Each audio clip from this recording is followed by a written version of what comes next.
Un, deux, go. Mesdames et messieurs, bonsoir et bienvenue sur Gandhi Malien TV dans notre émission hebdomadaire intitulée Analyse géopolitique, une émission qui traite les sujets d'actualité politique nationale et internationale. Aujourd'hui, nous allons parler du report des élections au Mali et du coup d'état déjoué au Burkina Faso contre le capitaine Ibrahim Traoré. Et pour en parler, nous avons avec nous sur ce plateau Monsieur Drissa Memeta, analyste. Bonsoir Monsieur Memeta. Bonsoir. Merci d'avoir accepté notre invitation. C'est à moi de vous remercier. Alors, je vous le disais, le gouvernement de la transition malienne a annoncé le report des élections prévues pour février 2024 en raison de difficultés techniques. Alors, Monsieur Mementa, que pensez-vous de ce report des élections? D'abord, avant tout propos, je tiens à vous remercier et à remercier tout le staff de Gandhi Malien pour l'invitation.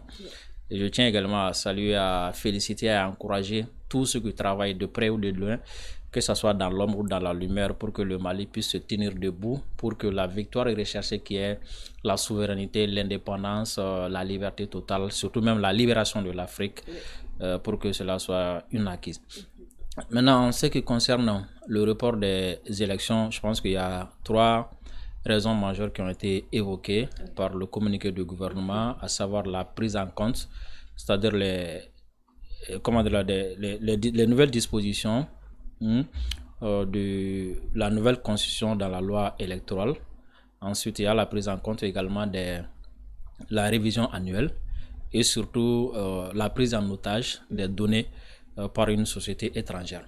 Maintenant, moi, j'aimerais beaucoup insister sur, sur le fait que nous avons aujourd'hui des autorités qui ont à chaque fois répondu à l'appel du peuple.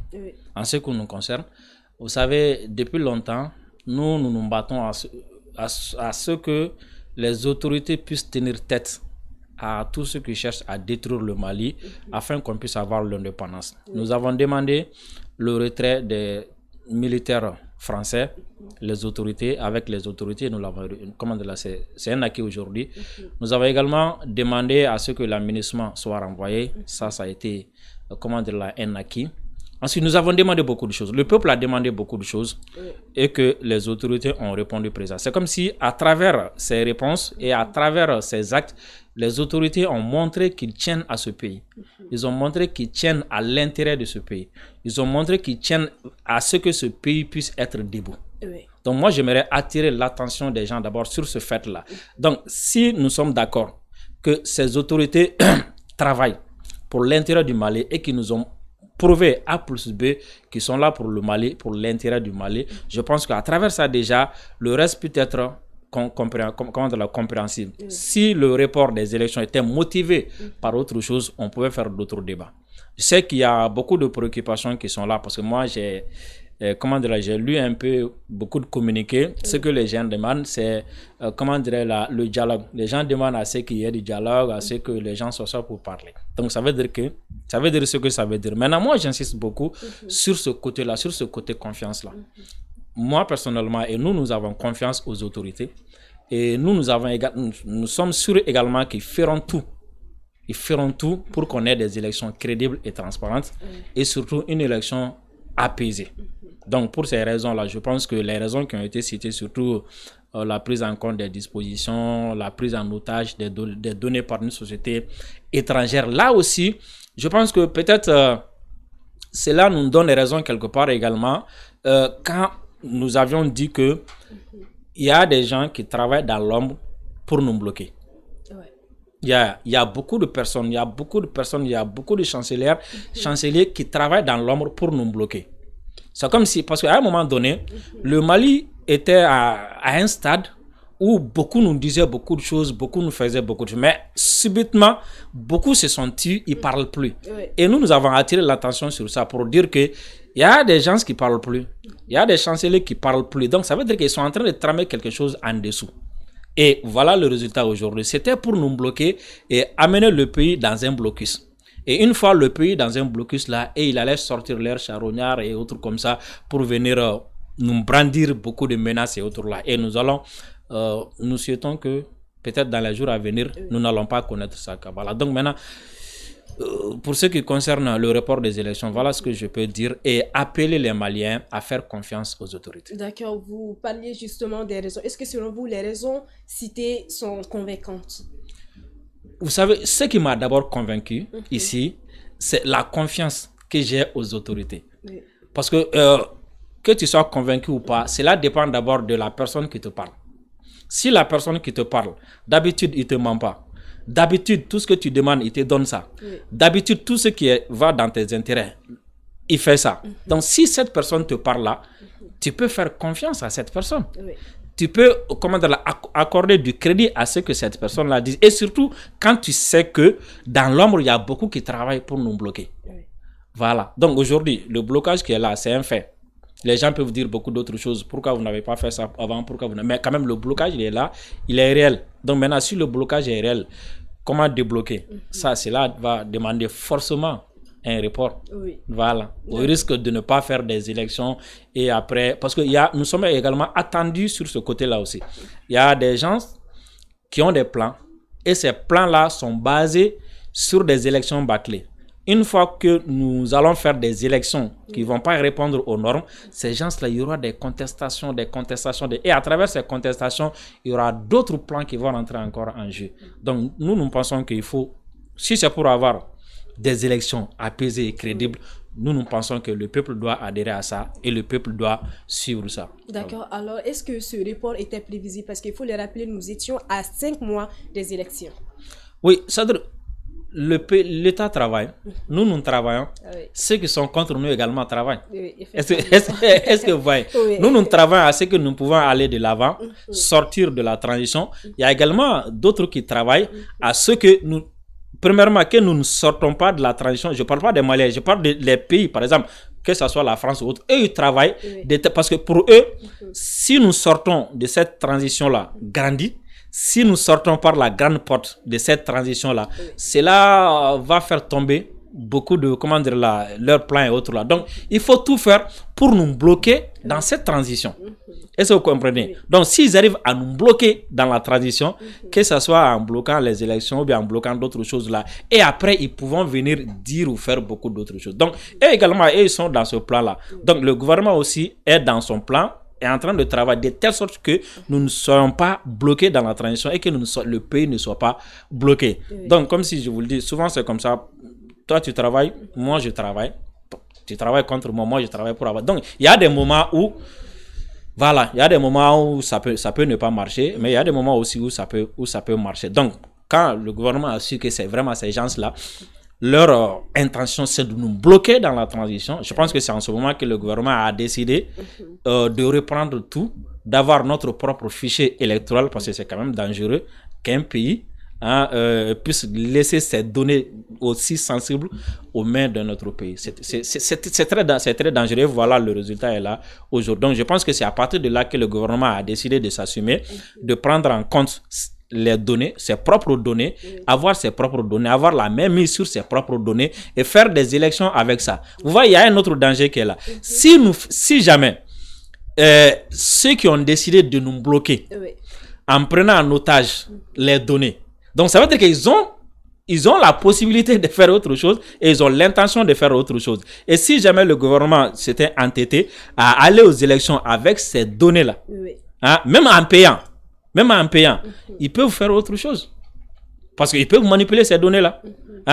Parce que c'est eux qui ont les données, c'est eux qui ont les bases de données, tout là. Ils peuvent changer des noms. Ils peuvent ajouter des noms qui ne figurent, ils peuvent ajouter des noms qui ne sont pas maliens. Ils peuvent ajouter des noms des personnes qui sont décédées. Ils peuvent ajouter les noms des personnes qui sont des mineurs. Parce qu'ils avaient cette possibilité-là, parce que c'est eux qui avaient les bases de données. Donc, imaginez si on était allé en élection avec une base de données comme ça, et qu'à la sortie des élections, quelqu'un qui est opposé ou bien quelqu'un qui veut faire du mal au pays va sortir avec ces bases de données là pour dire que le président qui est élu, d'abord ce n'est pas un bon président, vous n'avez pas fait de bons résultats, voici il y a 10 000 noms fictifs, voici il y a 10 000 noms il y a 10 000 personnes qui sont décédées, il y a 10 000 mineurs et il montre toutes les preuves. Ça allait nous compromettre. Oui. Donc moi je pense que les gens doivent voir sur ces côtés-là. C'est vrai, avant il y a beaucoup de choses qui avaient été dites, mais sur la base de ces données-là, moi-même moi, même si c'était moi, je n'allais jamais partir aux élections présidentielles avec ces... Parce que vous savez, avec des élections législatives, ça peut passer un peu. Oui. Avec des élections communales, autres, là, ça peut passer un peu. Mais avec des élections présidentielles, l'engouement est aussi grand, il y a tellement de risques. Oui. On ne peut pas s'hasarder à aller avec ces données qui sont contrôlées par d'autres personnes et que par là. Parce que imaginez, il y a beaucoup parlent d'élections référendaires. Il y a des élections référendaires, vous avez vu, ce n'est pas une personne qu'on va élire ou un député qu'on va élire. Donc c'est comme si ça, c'est l'intérêt de tout le monde. Mais l'élection présidentielle, l'autre là, ça, c'est des personnes qui vont vouloir avoir des choses, qui vont financer et c'est ces mêmes personnes-là qui vont aller sortir et revendiquer. Oui. Vous avez vu avec les élections référendaires, il y avait un camp oui, il y avait un camp non. Oui. Mais après les élections, personne n'a marché. Même s'il y avait des gens qui ont dit qu'ils n'étaient pas d'accord. Personne n'a marché. Mais c'est différent des élections présidentielles. Avec les élections présidentielles, les gens vont marcher. Et imaginez seulement que les gens marchent avec des données, avec les noms des morts, les noms des mineurs, les noms d'autres nationalités sur notre fichier. Ça va créer notre problème. Donc moi, je pense que mieux vaut avoir un bon fichier, avoir notre propre base de données et faire des élections. D'accord. Voilà. Alors, nous sommes en attente parce qu'aucune autre date n'a été communiquée. Ouais. Est-ce que vous pensez qu'il est possible d'aller à 4 ans et pourquoi pas 5 ans de transition? Bon, moi, je me méfie des délais, des dates. Vous savez, au début, au début, nous avons carrément dit que le Mali a besoin d'autre chose que des élections. Ces dates-là, c'est les autorités qui les ont données. Sinon, nous, lors des assises, nous avons dit, allons-y à la sécurisation du pays. Le jour où nous aurons un pays sécurisé et apaisé, on va aller aux élections. Mais comme nous ne sommes pas les seuls Maliens, d'autres parts également. Voilà. Donc maintenant, nous pensons aujourd'hui que si nous arrivons à travailler, nous arrivons à faire de telle sorte qu'on ait le minimum de stabilité là, qu'on aille, aux élections, avec le minimum de préparation, également. Parce que c'est un couteau à double tranchant en fait. Aller aux élections a des avantages. Ne pas aller aux élections également a aussi des inconvénients, quoi. Et vous voyez, parce qu'aujourd'hui, il y a beaucoup de personnes qui tirent sur nous et par-ci, par-là. Voilà, parce que parce que le président n'a pas été élu au suffrage universel. Et de l'autre côté également, nous pouvons faire beaucoup de choses également parce que c'est pas un pouvoir issu d'élection. Vous voyez, c'est un couteau à double tranchant. Mais pour moi, ce qui est nécessaire aujourd'hui, c'est de travailler à avoir des élections apaisées, crédibles et transparentes. Parce qu'il ne faut pas qu'on aille aux élections et qu'après, il y aura des problèmes. Il ne faut pas qu'on reste également dans la transition et qu'après, il y a des problèmes. Donc, mieux vaut nous préparer bien et voilà, avoir des bons résultats. D'accord. Alors, on dit souvent, mieux vaut quitter à temps. Est-ce que, selon vous, ce report va engendrer de quelconques problèmes après? Parce qu'il faut le dire, ça ne profite pas à certains, tout comme ça profite également à certains. Bon, moi, je pense que de ce côté-là, forcément, ça va faire des frustrés, forcément, parce que c'est un terrain politique. L'homme politique cherche à conquérir le pouvoir, avoir le pouvoir et exercer le pouvoir. Et si à chaque fois qu'il s'éloigne du pouvoir, franchement, ça crée des frustrations. Ça, c'est compréhensible sur le terrain, sur le terrain politique. Mais je pense que avec, si le gouvernement ou les chargés de cette question arrivent à bien communiquer avec les gens, arrive à bien dialoguer avec les gens, je pense que ça peut passer. Même avec les forces vives, si on appelle les gens, on leur donne des explications, on leur donne des arguments. Moi, je pense qu'aujourd'hui, il faut que les gens soient sur une chose. Le monde extérieur ne peut rien nous faire tant qu'il y a un bloc compact à l'intérieur. Mais c'est le manque de ce bloc-là qui peut faire que l'extérieur peut nous atteindre. Et aujourd'hui, si nous faisons bloc, rien de tout ce qui va venir de l'extérieur ne pourra nous atteindre. Et moi, je pense que la priorité, c'est de travailler à ce qu'il y ait un bloc à l'intérieur. Et c'est ce bloc-là qui peut empêcher l'extérieur de venir. D'accord.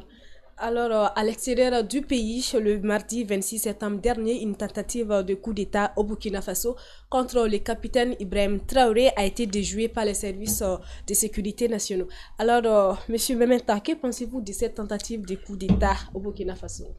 Bon, c'était visible. Hein? Ah bon? Oui, c'était visible et prévisible. Pourquoi? Je vais vous expliquer. Vous savez, aujourd'hui, la France s'est retirée. Oui. Bon. Disons, la France a été chassée du Mali. Oui. Hein, ça fait beaucoup de bruit et ça fait beaucoup de tiraillements. La France a été chassée du Niger, ça fait beaucoup de bruit, ça a été l'objet de beaucoup de tiraillements. Mais quand la France a été chassée du Burkina, ça n'a pas fait autant de bruit comme au Mali et comme au Burkina. Donc ça veut dire que les yeux étaient braqués trop sur le Mali et sur le Burkina. Oui. Et plutôt sur le Mali et sur le Niger.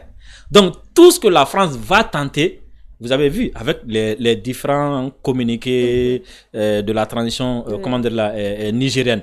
À chaque fois que la France bouge, il y a un communiqué qui est là. À chaque fois. Donc la France, les yeux étaient braqués sur le Mali et le Niger de telle sorte que c'était difficile pour la France de jouer à certaines choses dans ces deux pays-là. Est-ce que vous voyez? Donc, qu'est-ce qui restait? C'était le Burkina. Alors qu'aujourd'hui, c'est un troïka. C'est le Mali, Burkina, Niger. Et la zone de 3 frontières également que la France convoite, c'est Mali, Niger, Burkina. Avant, la France nous faisait mal parce que la France a pu avoir Bazoum avec lui. Et la France nous faisait mal. Et aujourd'hui, la France n'a plus le Niger. Et ces 3 pays-là réunis contre la France, ça, il n'y a pas photo. Il n'y a même pas match. La France va échouer. Est-ce que vous voyez? Donc maintenant, qu'est-ce qu'il faut faire? Il faut s'attaquer là où il y a moins de bruit.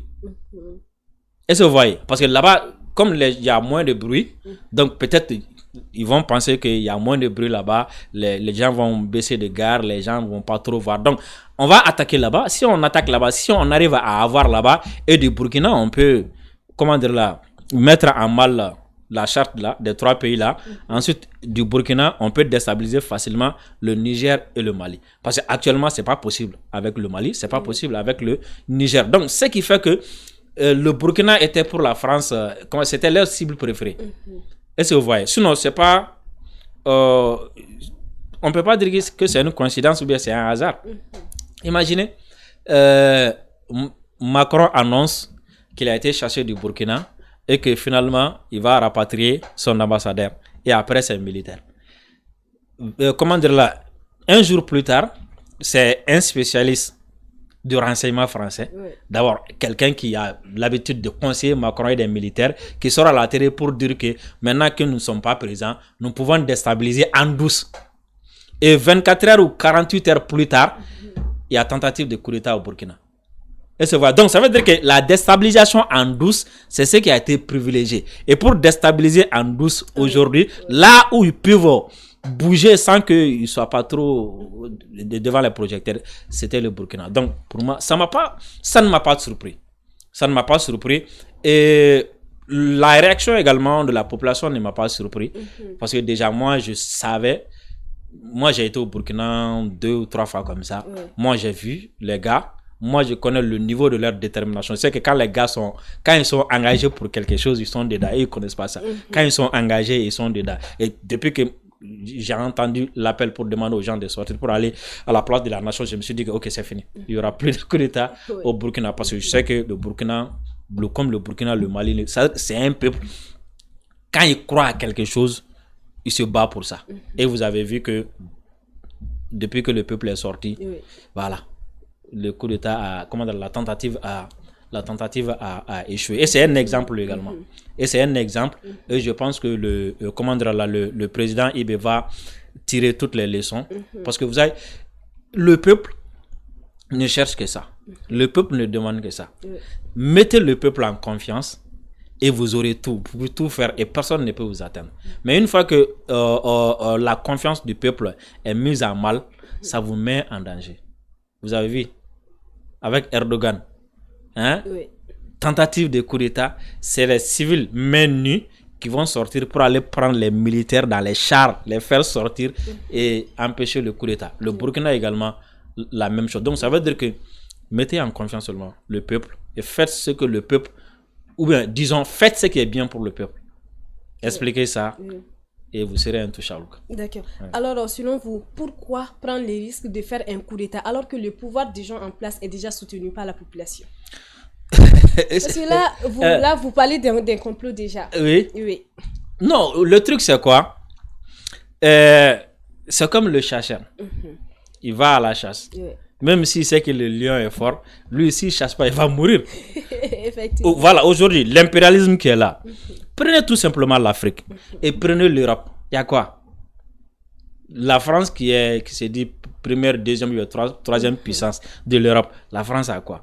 À part le franc CFA, l'or de l'Afrique, le gaz de l'Afrique, l'uranium de l'Afrique, elle a quoi? Elle n'a rien d'autre. Elle n'a que le fromage et le vin. Est-ce que vous voyez? Donc, cette France-là, quel qu'en soit le niveau de détermination du peuple, cette France-là va chercher à manger. Cette France-là va chercher à nous coloniser. Cette France-là va chercher à nous exploiter. Parce que c'est tout ce qu'elle sait faire. Elle ne sait pas faire autre chose. Tout ce qu'elle sait faire depuis des siècles, c'est de venir nous exploiter. Elle ne peut pas venir traiter d'égal à égal. Elle ne sait pas ça. Elle sait que exploiter. Donc, quelle qu'en soit la détermination du peuple, elle va toujours tenter. Comme elle a toujours tenté d'abord, elle va toujours tenter et continuer de le faire. Parce que c'est une question pour elle. Pour elle, c'est une question de vie ou de mort. C'est une question de survie.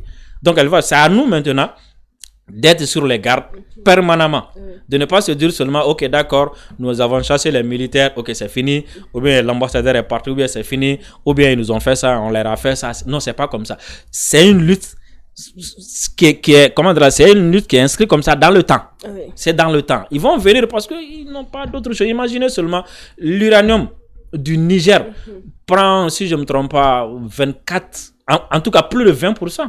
Dans le fonctionnement des centrales nucléaires françaises. Ils n'ont pas ça. Donc, pensez qu'ils vont, quel qu'en soit le niveau de détermination des Nigériens, Macron ne va pas laisser ça comme ça. Et Macron sait aujourd'hui que tant que le Burkina, le Mali et le Niger ont les mains dans la main, ça sera très compliqué. Donc, il va tout faire. D'abord, ils vont essayer de bloquer les pays. Maintenant, une fois qu'ils n'arrivent pas à bloquer les pays, parce que vous savez, pour l'impérialisme, la violence, c'est le dernier stade au fait de la déstabilisation. Sinon, ils vont passer par la subversion. Si cela ne marche pas, ils vont passer par des élections tripartites autour là. Si cela ne marche pas, ils vont passer. Mais la violence, ça veut dire qu'eux, ils sont dos au mur. Donc, quand ils sont dos au mur, ils sont capables de tout faire. Capables de tout. Voilà. Ok. Alors, dans ces conditions de déstabilisation, quel avenir pour les pays des hommes intègres? Parce qu'il y a eu d'abord les cas de Damiba, ensuite le capitaine Ibrahim Traoré, et maintenant cette tentative qui a échoué. Quel avenir pour les pays? Un avenir radieux et meilleur. Imaginez. Ah bon? Oui. C'est le peuple qui a chassé Blaise. Hein? Oui. Quand Orok est parti, c'est le peuple qui a applaudi. Quand Damiba est parti, c'est le peuple qui a applaudi. Mais quand on a essayé de faire partir Ibé, c'est le peuple qui a dit non. Ça veut dire que Ibé est avec le peuple. Et tant que le pouvoir est avec le peuple, l'avenir ne peut être que mieux. Est-ce que vous voyez? Donc voilà, donc il y a un avenir radieux tant que le peuple burkinabé et les dirigeants burkinabés vont continuer sur cette lancée-là. Vous savez, c'est pas diabolique. Si ça marche ailleurs, ça peut marcher ici. Est-ce que vous voyez? Parce que même ailleurs, à un moment donné, les dirigeants et le peuple se sont donné la main et ça a marché. Les gouvernants protègent le peuple à travers les policiers, les militaires et autres là. Et le peuple également protège ces militaires-là, ces policiers-là et ce pouvoir. À chaque fois que quelqu'un essaie de toucher à ces gouvernants. Avant, pour nous déstabiliser, c'était pas aussi compliqué que ça. Il fallait juste payer un traître, il fallait payer un homme politique, il fallait payer un militaire pour qu'il vienne chasser quelqu'un. Le peuple était là. Et aujourd'hui, avec tout ça, vous venez, c'est le peuple qui vous dit non. Donc ça veut dire que franchement, beaucoup de choses à ça. Même le fait seulement, ce changement de mentalité là et le choix du peuple est très important pour l'avenir d'un pays, quoi. Si les dirigeants vont à l'encontre du choix de leur peuple, ça va pas marcher, il y aura divorce et c'est ce qui va faire qu'il y aura beaucoup d'autres choses. Maintenant aujourd'hui, premièrement, Ibé part pas parce que le peuple est avec lui. Le peuple a empêché les déstabilisateurs de faire ce qu'ils veulent. Deuxièmement, le peuple est resté dans la rue veillé avec les mains vides. Tout simplement parce que le peuple voit en Ibé quelqu'un qui défend ses intérêts. Alors quand tu défends quelqu'un qui défend tes intérêts, l'avenir est meilleur. Oui, effectivement. Alors, selon vous, quelles devraient être les mesures à prendre pour éviter ces tentatives de déstabilisation? Non, il y aura toujours soyons sûrs, il y aura toujours des tentatives de déstabilisation. Parce que je vous l'ai dit, c'est une question de vie ou de mort pour certaines chancelleries. Mais il faut prendre ces... Voilà. Donc, il y aura toujours des tentatives. Mais qu'est-ce qu'on peut faire pour que ces tentatives ne marchent pas? Il faut être avec le peuple. Est-ce que vous voyez? C'est la seule solution. Il faut être avec le peuple. Il faut mettre le peuple en confiance. Tant que le peuple... Parce que le meilleur renseignement, c'est le peuple. La meilleure défense, c'est le peuple. La meilleure attaque, c'est le peuple. Tant que le peuple est avec toi, tu peux travailler. Tu peux faire et on ne peut rien te faire. Mais une fois que le peuple commence à douter, comme on le dit que la confusion est le premier ennemi de la révolution, une fois que le peuple commence à douter, c'est ce qui va amener beaucoup. Même les gens qui cherchent à déstabiliser, ils passent par le peuple souvent. Voilà, donc tant que vous êtes avec le... Donc être avec le peuple, c'est quoi? C'est écouter le peuple. Hein? C'est poser des actes qui vont dans l'intérêt du peuple. C'est, comment dire là, c'est être proche du peuple. Quand le peuple demande, il faut savoir tout simplement donner. Vous avez vu l'exemple au Mali ici. Effectivement. Vous avez vu l'exemple au Mali ici avec le 14 janvier. C'est le peuple qui est sorti pour dire ces dirigeants-là, les sanctions-là sont petites. Laissez-les. Nous sommes avec eux. Et le Burkina aujourd'hui, pareil. Le Niger aujourd'hui, quand la CEDEAO a menacé là, c'est le peuple qui est sorti. Parce que, pourquoi le peuple sort? Pour défendre ces dirigeants-là. Pourquoi? Parce que ces dirigeants ont posé des actes. Le peuple a vu en ces actes-là. Le peuple s'est reconnu dans ces actes-là. C'était des attentes du peuple. Donc, tant que nous sommes comme ça, il n'y aura pas de problème. Mais une fois que les chemins vont changer ou bien voilà, il y aura des problèmes. D'accord. Alors nous restons toujours au Burkina, mais cette fois-ci pour boucler, le ministre d'État burkinabé Bassolma Bazié a tenu un discours à la tribune de l'ONU le 23 septembre. Un discours panafricaniste qui dénonçait toute ingérence extérieure dans les affaires du continent africain. Alors, Monsieur Mementa, quelle appréciation faites-vous de ce discours? D'abord, c'était un discours académique.